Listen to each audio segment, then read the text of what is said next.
Oi, Maria Cristina, boa tarde. Boa tarde, Tatiana. Tudo bem? Tudo certinho. Bom, na abertura do Estúdio CBN eu já contei aos nossos ouvintes que você falaria hoje sobre a blindagem recíproca entre judiciário, executivo e legislativo no estado de São Paulo. Os ouvintes ficaram curiosos, eu também quero entender melhor o que é que isso significa. Pois é, Tatiana, a gente sabe que quando um cidadão, um servidor público, uma empresa se acha prejudicado por uma decisão do Estado, recorre à justiça, certo? Então, aqui em São Paulo, os recursos contra o Estado vão parar no Tribunal de Justiça, né, que é a segunda instância. E tem uma pesquisadora da Fundação Getúlio Vargas que fez uma tese de doutorado sobre as decisões do TJ, do Tribunal de Justiça. Analisou mais de 500 decisões da presidência do TJ ao longo de 4 anos, 2012 a 2015. Sabe o que é que ela encontrou?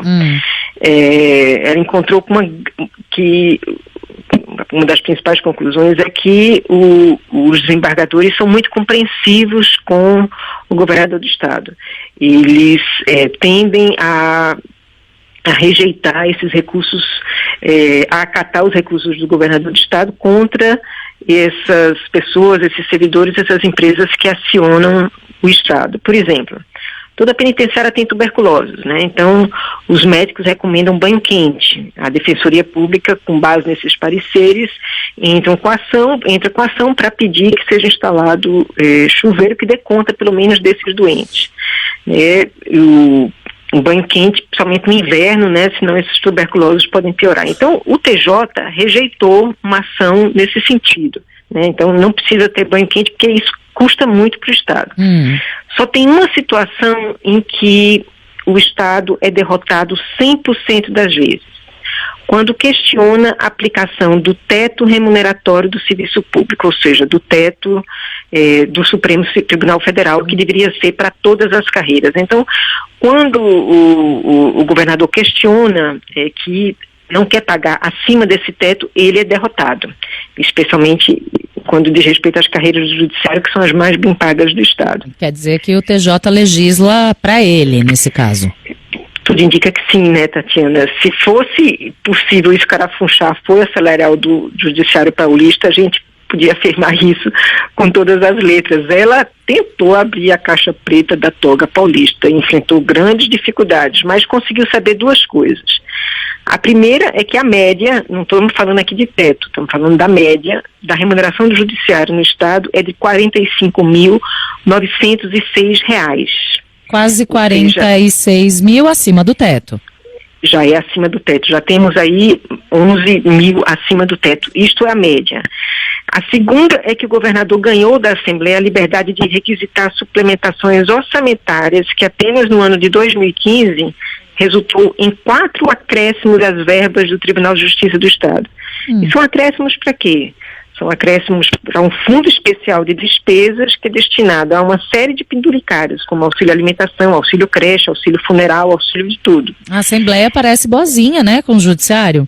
É muito generosa. A pesquisadora, o nome dela é Luciana Zafalon. Ela levantou uma por uma as 404 proposições relativas ao sistema judicial que foram apresentadas nesse período de 2012 a 2015 à Assembleia Legislativa. E encontrou o seguinte: apenas 17% delas não tiveram repercussão orçamentária, não afetavam o orçamento. O restante, né, a grande maioria, resultava em aumentos, vantagens, bonificações e auxílios. Certo. Dá para a gente saber, Maria Cristina, quem é o autor das propostas que resultaram nessas benesses? O governador do Estado, Fernando. Ele é o principal autor, ele conseguiu aprovar 91% das propostas que apresentou. E o segundo autor que teve mais sucesso em apresentar suas propostas foi o ex-presidente da Assembleia Legislativa, o deputado Fernando Capês, que é egresso do Ministério Público também, né, de carreira do Ministério Público. E as benesses aprovadas não se restringem à magistratura, elas beneficiam todo o sistema judicial, ou seja, o Ministério Público e a Defensoria também, que são os órgãos que são dotados de mandato constitucional para oferecer um contrapeso ao monopólio da força pelo Estado. Né? Pois é. E dos países, o que o Ministério Público e a Defensoria deveriam fazer, por exemplo? O Brasil tem uma grande população carcerária, né, uma das maiores do mundo. E entre os países que tem grandes populações carcerárias, o Brasil é o único que continua crescer, ter essa população crescendo, né? Continua aprendendo, encarceramento em massa. O índice de crescimento dessa população é positivo, né? Uhum. Ao contrário da China, Estados Unidos, que estão decrescendo essa população carcerária. E dessa população, mais de um terço está em São Paulo. E essa política conta com a convergência do Ministério Público, não há um grande questionamento. Talvez não é coincidência que os últimos 7 secretários de Segurança Pública de São Paulo sejam egressos do Ministério Público. E a tese da Luciana Zafalon vai ser transformada em livro ainda este ano, né?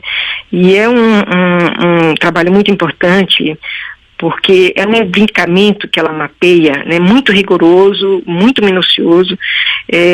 Não é um embrincamento, não é um estudo sobre mais de judicialização da política, não. É o outro lado dessa história que a gente fala muito pouco e conhece muito pouco, que é a politização do judiciário, né?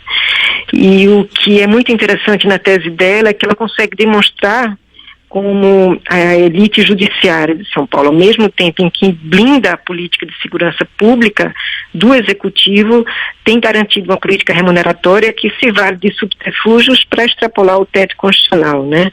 E é um dueto aí de Executivo e Judiciário que é avalizado pela Assembleia, né? Em prejuízo de todos nós e principalmente da democracia, né? Pois é, quem ganha a gente não sabe direito, mas quem perde a gente sempre sabe, né, Maria Cristina? Pois é. Bom fim de semana, obrigada e até segunda. Eu que agradeço, boa tarde, bom fim de semana para todos vocês e para os ouvintes.